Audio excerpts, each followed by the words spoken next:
சினிமாவுக்குன்னு சென்னைக்கு வந்தது. அதுக்கு சென்னைக்குன்னு கிளம்புனது வந்து 76லேயே கிளம்பிட்டேன். புரிஞ்சா உங்களுக்கு?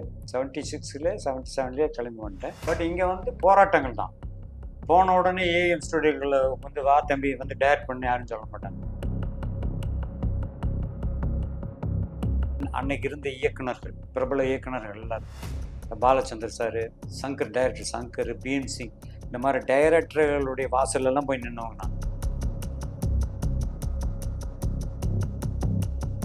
இப்போது வந்தப்போ எனக்கு முதல் சான்ஸ் வந்து கிடச்சிது, பாரதிராஜ் அவர்கள் சேர்றதுக்கு ஒரு சந்தர்ப்பம் கிடச்சிது. பட் அது என்னால் வர முடியல சென்னைக்கு. என்னோட ஏஜுக்கு வந்தவங்க எல்லாருமே கஷ்டப்படாமல் வந்திருக்கவே மாட்டாங்க. ஏன்னா அத்தனை அவமானப்பட்டு அப்படி தான் வந்திருப்பாங்களோ இல்லை, யாருமே வந்தோன்னா ஆகிட முடியாது. பட் இன்றைய ட்ரெண்டு வேறு. இன்றைக்கி எப்படின்னா தாடி வச்சவன் ஹீரோ, நல்ல முழுன்னு இருந்தால் வில்லன்.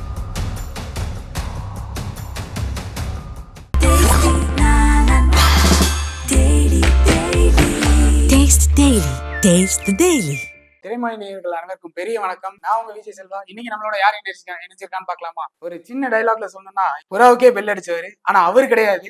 புறாவுக்கு பெல் அடிச்ச அந்த டைலாக பயங்கரமா சொன்னவர் நமக்காக. ஸோ அனுமோகன் சார் தான் வந்திருக்காரு. வணக்கம் சார், எப்படி இருக்கீங்க சார்? திரைமொழி நேயர்கள் எல்லோருக்குமே அன்பு கலந்த வணக்கங்கள். சொன்ன மாதிரி புறாவுக்கு பெல் அடிக்கிறது, பாம்பு புத்துக்குள்ள கை விடுறது, தங்கச்சின்னு வடிவேல வண்டி கட்டுறது, இதெல்லாமே உங்களுக்கு தெரிஞ்ச விஷயம் தான். கண்டிப்பாக. பட்டு திரைக்கு முன்னால் நீங்கள் என்ன பார்த்தது, திரைக்கு பின்னால் என்ன நடந்ததுன்னு கண்டிப்பாக கேட்க போறீங்க. அதுக்கு உண்டான பதில் நான் சொல்ல போறேன். கண்டிப்பா அவங்களும் ஆர்வமா கேட்பாங்க. கேள்விகளை நீங்க கேட்குறீங்களா இல்லை நான் கேட்கட்டுமா? ஐயோ, நீங்களே கேளுங்க. நானே கேட்கிறேன் சார். கண்டிப்பா. திரைக்கு முன்னால் நாங்கள் உங்களை நிறைய பார்த்துருக்கோம். திரைக்கு பின்னால் இப்ப வந்த ஒரு 5 நிமிஷத்துல எங்களோட அப்படியே பயங்கரமா எங்க இந்த சின்ன செட்டையை நீங்க ரொம்ப அழகாக்கிட்டீங்க சார். ஸோ அந்த செட்டை நீங்க எப்படி அந்த திரைக்கு பின்னால் அந்த எக்ஸ்பீரியன்ஸ்? நீங்க சொன்ன மாதிரி 40 வருஷம் சினிமாவுக்கு 40 வருஷம் ஆகி இன்னும் சினிமாவுக்குள்ளே இருக்கிறோம்னா, ஃபர்ஸ்ட் வந்து இந்த திரைத்துறை மேல வச்சிருந்த நம்பிக்கை, புரிஞ்சல? திரைத்துறை மேல வச்ச நம்பிக்கை. 2வது என்னுடைய தன்னம்பிக்கை. ஒரு ஊர்ல இருந்து கிளம்பும் போது நம்மளும் போறோம், ஒரு டைரக்டர் ஆகன்ற ஒரு வெறியோட வரும் இல்லையா? அந்த நம்பிக்கையை இழந்துடக்கூடாது. தன்னம்பிக்கை மட்டும்தான் ஒரு மனிதனை உயர்த்தி செல்லும். அது நீங்க என்ன பிரியப்படுறீங்களோ அதில் தன்னம்பிக்கையோட முயற்சி செஞ்சால் யாராக இருந்தாலும் ஜெயிக்கலாம். அதில் எந்த மாற்றுக்கிறதுங்களோ. அது மாதிரி 40 வருஷம் 45 வருஷம் ஆகிப்போச்சு. கண்டிப்பாக. பட் 45 வருஷம் போனதான் எனக்கு தெரியல. ஏதோ நேற்று வந்து ஷூட்டிங் நடந்து டைரக்ஷன் எல்லாம் பண்ணி ஏதோ இந்த ஃப்ரீ டைமில் உங்களுக்கு வந்து பேட்டி கொடுக்குற மாதிரி தான் இருக்குது. ஸோ சினிமா வந்து நம்பி வந்தேன். சினிமா என்னை இன்று வரையிலும் வாழ வைத்து கொண்டு தான் இருக்கிறது. Super sir. ஸோ நீங்க இன்னும் 45 வருஷம் இல்லை, இன்னும் நிறைய படங்கள் எங்களோட சேர்ந்து நீங்க பண்ணி எங்களை எப்போதுமே என்டர்டெயின் பண்ணிக்கிட்டே இருக்கணும். ஸோ அதுக்கு நடுவில் உங்களோட கரியர் ஸ்டார்ட், நீங்க டைரக்டர் ஆகணும்னு வந்தீங்க. ஸோ டைரக்டர் ஆகிறதுக்கு உங்களுக்கு ஒரு சில வருஷம் எங்களை எடுத்ததுன்னு நினைக்கிறேன் சார். சினிமா துறைக்குள்ள வந்தது 1982ல. ஸோ அதுக்கப்புறம் ஒரு பெரிய ஜேர்னி. அதுக்கப்புறம் 1987ல உங்களோட முதல் படத்தை நீங்க கொடுத்தீங்க. ஸோ 1982ல ஒரு கோ டைரக்டரா ஒர்க் பண்ணி 1987ல ஸோ அந்த முதல் படம் உங்களை நீங்க டைரக்ட் பண்ணும்போது அது எப்படி சார் இருந்துச்சு, அந்த ஒரு ஃபீலிங்? இல்லை, நான் சினிமாவுக்குன்னு சென்னைக்கு வந்தது. அதுக்கு சென்னைக்குன்னு கிளம்புனது வந்து 76லேயே கிளம்பிட்டேன். புரிஞ்சா உங்களுக்கு? 76ல 77லேயே கிளம்பி வந்துட்டேன். பட் இங்கே வந்து போராட்டங்கள் தான். போன உடனே ஏஎம் ஸ்டுடியோக்களில் வந்து வா தம்பி வந்து டைரக்ட் பண்ணி யாரும் சொல்ல மாட்டாங்க.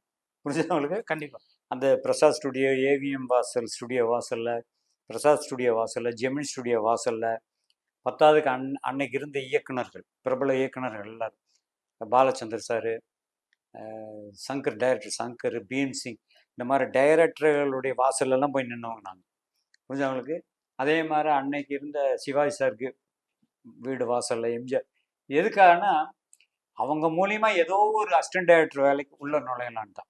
கண்டிப்பாக. ஸோ அப்படி வந்தோம், எல்லாருமே சிரமப்பட்டு வந்தவங்க தான். வந்தப்போ எனக்கு முதல் ஒரு சான்ஸ் வந்து கிடச்சிது, பாரதிராஜ் அவர்கள் சேர்றதுக்கு ஒரு சந்தர்ப்பம் கிடச்சிது. பட் அது என்னால் வர முடியல சென்னைக்கு. ஏன்னா எங்கள் ஸ்ட்ரீட்லேயே இருந்தவர் தான் எஸ்.ஏ. ராஜ்கண்ணு, ப்ரொடியூசர். ஓகே. 16 வயதில் ப்ரொடியூசர். அது சிகப்புராஜர்கள், கேஆர்ஜி எல்லாம் எங்கள் ஸ்ட்ரீட்டில் இருந்தவங்க தான். ஓகே. ஸோ அவங்களாம் எனக்கு அங்கே பழக்கம்.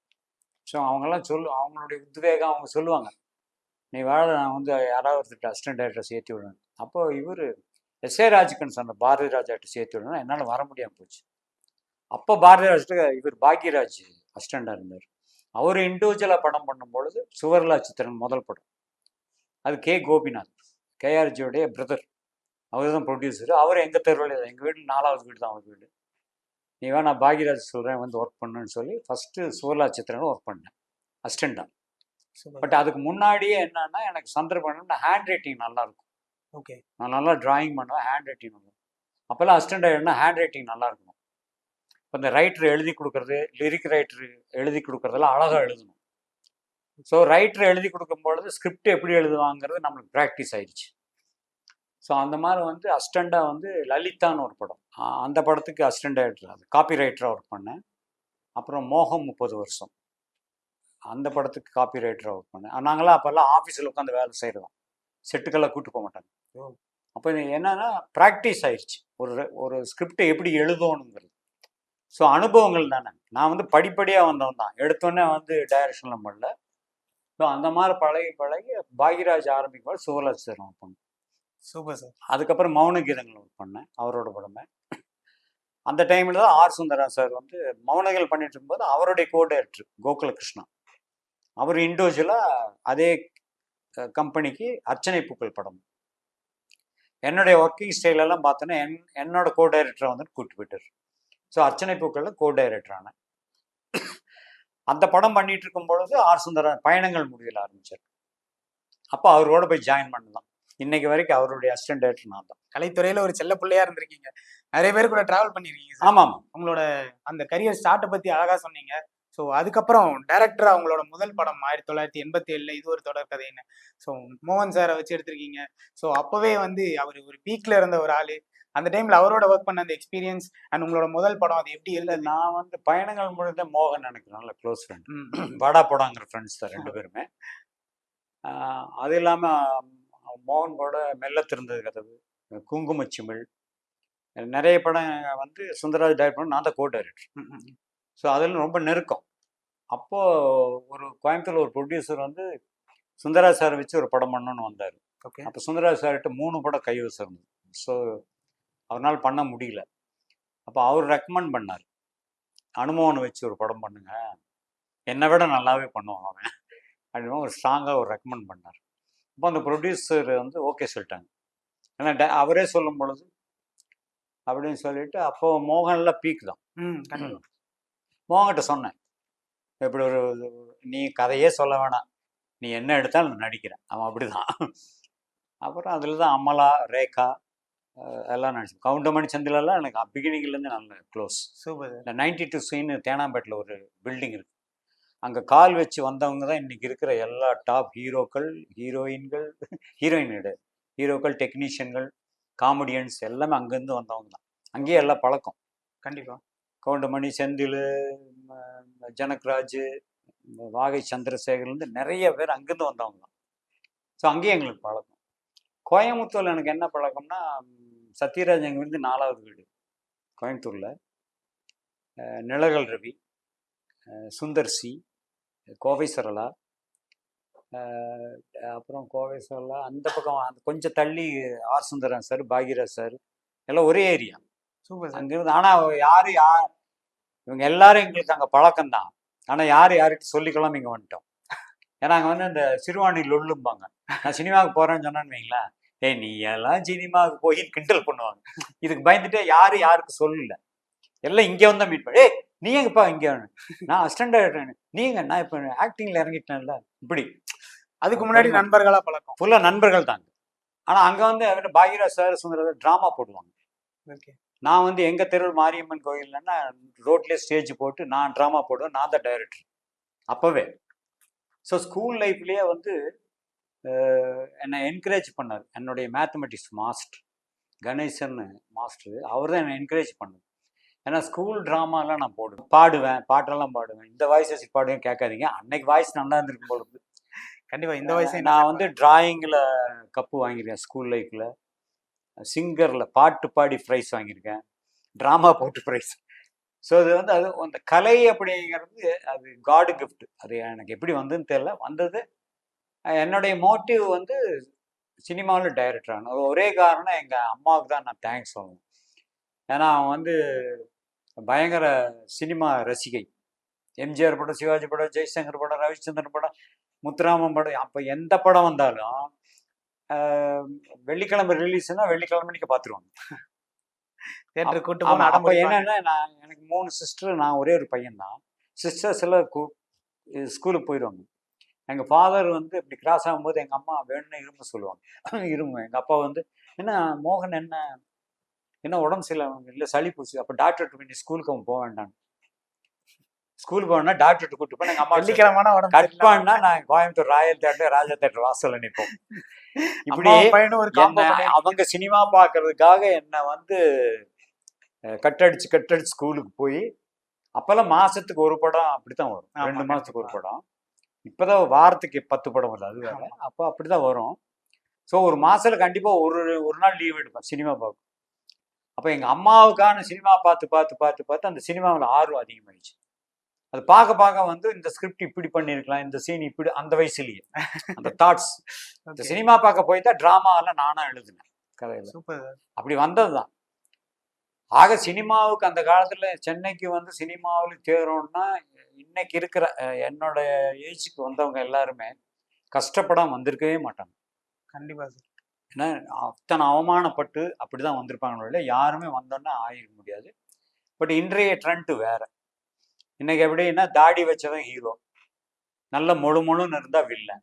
அன்னைக்கு முழுன்னு அழகா இருந்தா ஹீரோ, தாடி வச்சவன் வில்லன். அப்படியே உல்ட்டா ஆகி போச்சு. ஸோ அது மாற்றம் தான்.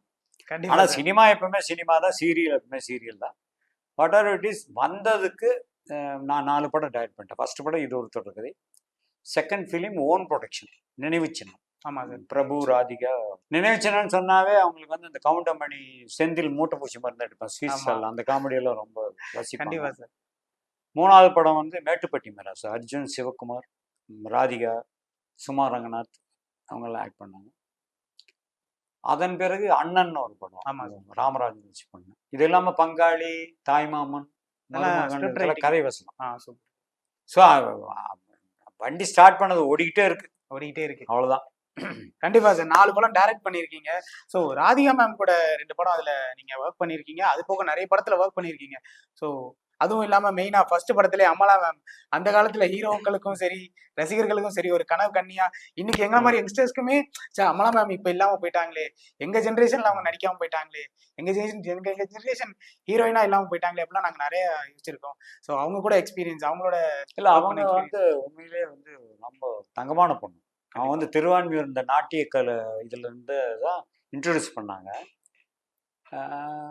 தமிழ் உச்சரிப்பு கொஞ்சம் இதாகத்தான் இருக்கும். ஆனால் வந்து தமிழ் பேசுவாங்க. நம்ம அளவுக்கு தமிழ் ஃப்ளூயண்ட்டாக பேச முடியாது. பட் நல்லா, அதாவது ஒரு எஜுகேட்டட் கேர்ள். அதனால் வந்து அந்த ஷூட்டிங் வர்றது, பழகிறது இதெல்லாம் பார்த்தீங்கன்னா நல்ல ஒரு சகோதரி மாதிரி நல்லா அன்பாக பழகுவாங்க. இல்லை எல்லாருமே தான். சும்மா நீங்கள் வெளியில் வந்து ஒரு விமர்சனங்கள்லாம் வந்து என்னை பொறுத்த வரைக்கும் 100க்கு 99 தப்பு. புரிஞ்சவங்களுக்கு இவன் அவங்களோட சண்டை போட்டான், இவங்களோட சண்டை போட்டான், இது அவனால நான் கெட்டேன், இவனால நீ கெட்டேன், அதெல்லாம் ரொம்ப அம்பக்கு. அவங்க யாருமே பேசுறது இல்லை.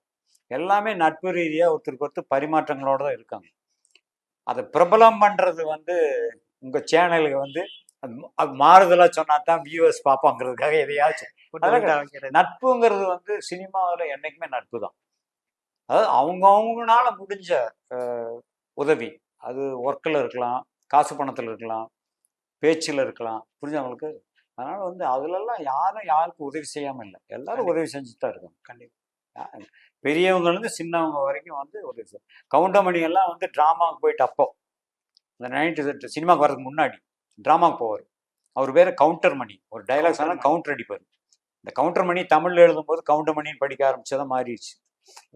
ஸோ கவுண்டர் மணி, அவர் மணி வந்து டிராமாவுக்கு போயிட்டு வந்தாருன்னா 10-20 ரூபா சம்பாதிச்சுட்டு வருவார். ஆனால் அங்கே வந்து அசிஸ்டன்ட் டைரக்டர் அலையிறவன், நடிக்கிறதுக்காக வந்து கஷ்டப்படுறோம், சாப்பாட்டுக்கு 20 ரூபா சம்பாதிச்சுன்னா 10 ரூபா ஹெல்ப் பண்ணுவார். புரிஞ்சுதா? கஷ்டப்படும் காலத்தில் கஷ்டப்படும் ஒருத்தனுக்கு வந்து உதவி பண்றதை விட பெரிய ஒரு தான தர்மம் எதுவுமே கிடையாது. கண்டிப்பா சார். அதாவது கோடிக்கணக்கில் சம்பாரிச்சு அப்படி அள்ளி வீச பெருசு இல்லை. நானே கஷ்டப்படுறேன். எனக்கு வந்த ₹1 உங்களுக்கு ஒரு 50 காசு கொடுக்கணும் பெரிய விஷயம் இல்ல. பெரிய விஷயம். அதுதான். அதுலலாம் கவுண்டர் வந்து கிரேட். அதனால இன்னைக்கு 85 வயசுல இன்னைக்கு ஹீரோ ஒரு படம் ரிலீஸ் ஆயிருக்கு. ஒத்த ஓட்டு முத்தையன். ஆமா. பாத்துட்டீங்களா? அதில் நானும் ஆக்ட் பண்ணியிருக்கேன். ஆ. ஸோ எதுக்கு சொல்றேன்னா, சினிமாவை நேசித்து சினிமாவோட பழக்க வழக்கம் தான். நீங்க எப்ப நான் சினிமாவில் வந்து நான் என்னதான் வந்து சாதனை பண்ணாலும் எனக்கு அது ஒரு தொழில். கண்டிப்பா சார். புரிஞ்சவங்களுக்கு எங்களுக்கெல்லாம் சினிமாக்காரன் கொம்பெல்லாம் முளைக்கல. ரசிகர்கள் காசு கொடுத்து எங்களை தூக்கி வச்சு ஆடுறாங்க, அவ்வளோதான். காசு கொடுத்து. கண்டிப்பா இல்லை, சார். அவங்க கொடுக்குற காசுல தான் நாங்கள் இந்த அளவுக்கு வளர்ச்சி அடையிறது. ஸோ ஃபேன்ஸ் வந்து என்னென்னா விரும்புகிறாங்க. அந்த சினிமா என்பது எங்களுடைய நடிப்பு, அதனுடைய ரசனை, அதோட சரி. நான் வந்து சினிமாவில் பேசுகிற டைலாக்கை வந்து பப்ளிக்கில் செய்ய முடியாது. அது டைலாக்கோட சரி. புரியுதவங்களுக்கு? கண்டிப்பா சார். நான் பேசுகிற டைலாக் வெளியே பப்ளிக் வந்து செய்வேன்னா அதை விட மக்கள் நம்புறது ரொம்ப தப்பு. பாரு, இந்த இதை நான் மாற்றி காமிக்கிறேன் அப்படின்னு பேசியிருக்கேன்னு வைங்களேன். ஏதோ ஒரு மேட்ரு, ஒரு பப்ளிக் மேட்ரு, அதை நீங்கள் நம்பலாமா? அது சினிமாவுக்கு ஓகே. சினிமாவுக்கு ஓகே. சொல்லி முடிச்சோன்னா அடுத்த சீன் கட் பண்ண வில்லனை போய் அடிப்போம் பிடிப்போம் சாதிச்சிருவான். பப்ளிக்கில் இப்போ நடக்குமா ரியல் லைஃப்பில்? ஸோ அது எதுக்கு சொல்லணும்னா, ரசனை வேறு, வாழ்க்கையுடைய நடைமுறை வேறு. உங்களுக்கு வந்து நாங்கள் என்டர்டெயின்மெண்ட், உங்களுடைய என்டர்டெயின்மெண்ட் நாங்கள் வந்து ப்ரெசென்ட் பண்ணுறோம், அவ்வளோதான். அதர்வைஸ் வந்து எங்களுக்கெல்லாம் கொம்பெல்லாம் முளைக்கவே இல்லை. நான் வந்து டாப் ஹீரோவையும் அப்படி தான் சொல்லுவேன், சாதாரண ஒரு ஜூனியர் ஆர்டிஸ்டும் அதுதான் சொல்லுவேன். எங்களுக்கு தொழில், தட்ஸ் ஆல். Super sir. ரொம்ப அருமையாக சொன்னீங்க. ஸோ இந்த காலகட்ட இளைஞர்களுக்கும் இது ஒரு நல்ல மெசேஜாக இருக்கும்னு நம்புகிறோம். ஸோ நீங்கள் சொன்னீங்கல்ல, சினிமா டைலாகை நான் வந்து ரோட்டில் பேச முடியாதுன்னு. பட் உங்களோட ஒரு சில டைலாக்ஸை வந்து நாங்கள் அப்படியே அவர் எப்படா உங்களை நான் நேரில் பார்த்த உடனே அதை நான் யோசிச்சது, அதை எப்படியாவது ஒரு வார்த்தை அவர் வாயிலிருந்து அந்த டைலாக் வாங்கிடலாமா அப்படின்னு. ஸோ எங்களுக்கு அந்த ஒரு 3 டைலாக், அந்த ஒரு 3 டைலாக் மட்டும் உங்க பாணியில பேசி காமிச்சிங்கன்னா அது எங்களுக்கு அங்கே ஃபர்ஸ்ட் வந்து நான் வந்து ஆக்ட் பண்ண வரல. பேசிக்காக நான் ஒரு டைரக்டராக வந்து சினிமாவுக்கு வந்தேன். அது இப்போ பார்த்தீங்கன்னா எல்லா டைரக்டருமே ஆக்டிங் வந்துட்டாங்க.